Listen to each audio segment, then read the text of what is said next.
Assalamualaikum warahmatullahi wabarakatuh. Halo sobat, para penggemar sinetron Buku Harian Seorang Istri dimanapun kalian berada. Kembali lagi di Mutiara Official Oglek Channel, tentunya di episode 30 Desember 2021. Tentunya hanya di SCTV untuk kita semua. Jangan lupa untuk like, share, dan subscribe-nya, dan nyalakan loncengnya agar kalian tidak tertinggal informasi-informasi terbaru dari channel ini.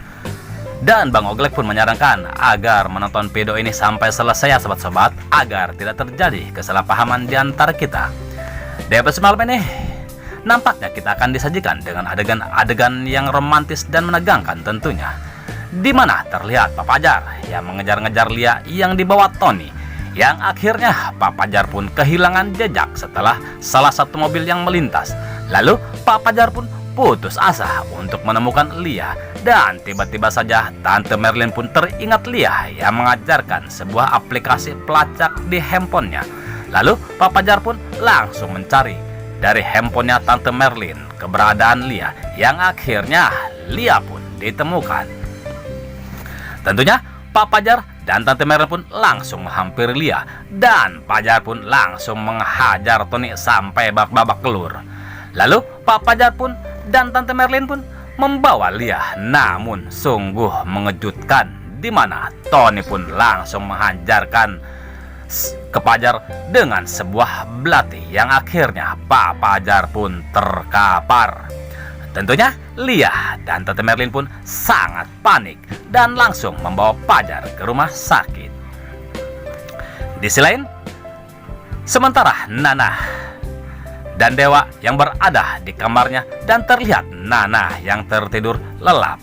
Lalu Nana pun bermimpi bertemu mamahnya, yaitu Bu Diana, dan Bu Diana pun mengatakan, "Nana, maaf ya, Mama tidak sempat pamit, dan Mama juga mohon maaf belum mengatakan tentang ayahmu," ucap Bu Diana. Dan Bu Diana pun hilang dari impian Nana, dan Nana pun berteriak-teriak memanggil mamahnya. Tentunya Dewa pun sangat terkejut dengan dan menghampiri Nana. Lalu Nana pun menceritakan apa yang berada dalam mimpinya, dan Nana pun merasa penasaran dengan mimpinya itu.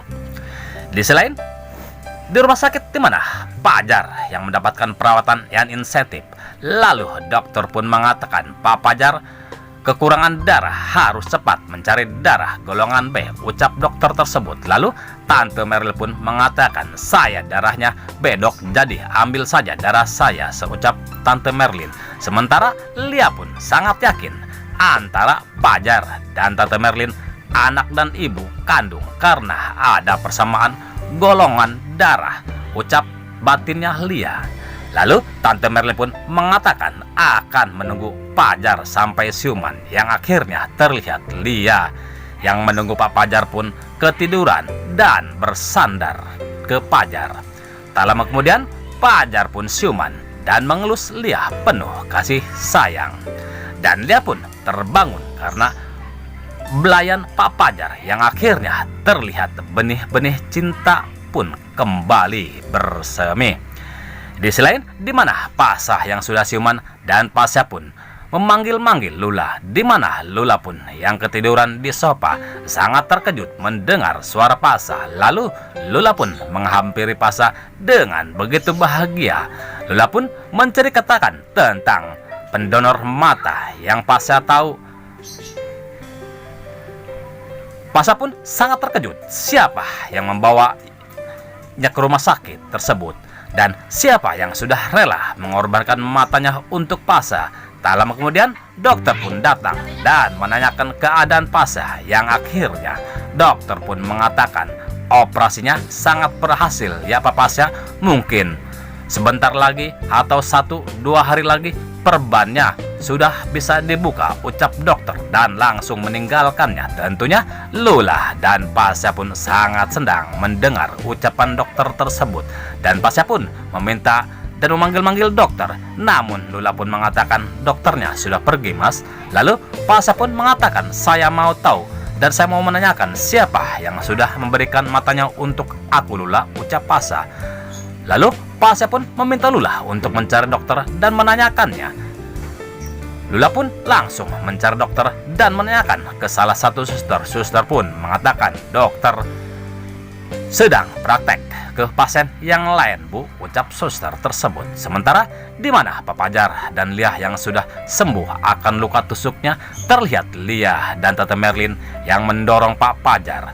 Lalu Pak Pajar pun melihat dokter yang merawat pasien. Pak Pajar pun teringat pesan Bu Diana agar tidak mengatakannya tentang donor matanya ke siapapun. Lalu Pak Pajar pun mengatakan ke Lia dan Tante Merlin akan kamar kecil, yang akhirnya Pak Pajar pun bertemu dengan dokter tersebut dan mengatakan semua pesan dari Bu Diana. Dokter pun menyetujui apa ucapan Pak Pajar dan dokter pun langsung pergi, yang akhirnya dokter dan Lula pun bertemu dengan dokter. Lalu Lula pun menanyakan tentang siapa pendonor tersebut. Namun dokter yang sudah diberitahu Pak Pajar, dokter pun mengatakan, maaf Bu, sesuai permintaan pendonor agar merahasiakan siapa pendonornya, ucap dokter tersebut, yang akhirnya Lula pun tidak bisa berbuat apa-apa. Nah sobat, akankah segera diketahui pendonor mata Pasya yang sebenarnya? Dan akankah segera selamat Pasya dari kebutaannya dan bisa melihat terangnya dunia kembali? Tentunya stay tune terus kelanjutan sinetron Buku Harian Seorang Istri hanya di SCTV untuk kita semua.